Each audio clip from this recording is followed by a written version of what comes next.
kan jo godt være folkeskole der. Jura og skiguide. Og arkitektur og kunst. Ja, altså jeg kunne godt tænke mig at blive journalist. Og så vil jeg gerne ud og rejse til næste år. Jeg har en lille plan om at blive en instruktør.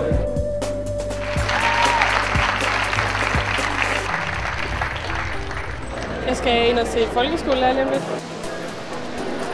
Og så skal jeg se det, der hedder sabbatår i udlandet.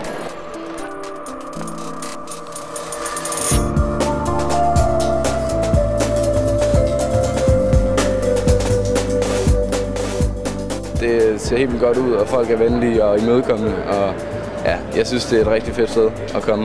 Det synes jeg. Jeg synes, det er sådan et godt udbud af standarder. Jamen, altså, jeg kommer jo for sådan lidt at finde ud af, hvad det er, jeg vil. Altså få undersøgt, om det er det rigtige, jeg er på vej ind mod. For eksempel få sorteret de ting fra, som måske ikke lige var mig alligevel. Der er god stemning herude, og jeg regner med, at jeg skal rundt og se, om jeg er et eller andet, jeg lige falder over. Jeg har selvfølgelig vendt tilmelde mig og sådan noget, lige kigge på, hvad det var, jeg synes var spændende og sådan noget. Men jeg var sidste år også med 2G, så jeg var rimelig meget forberedt på, hvad der var hernede, så jeg vidste godt, hvad jeg ville se.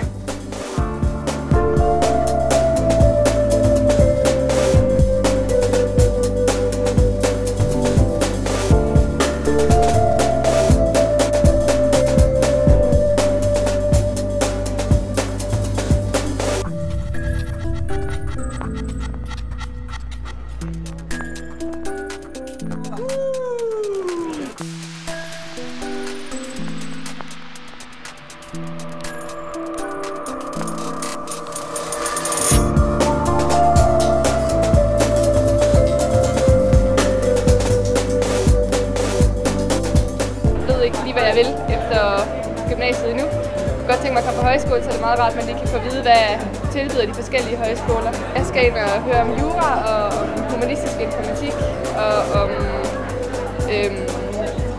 jeg kan ikke lige huske den sidste.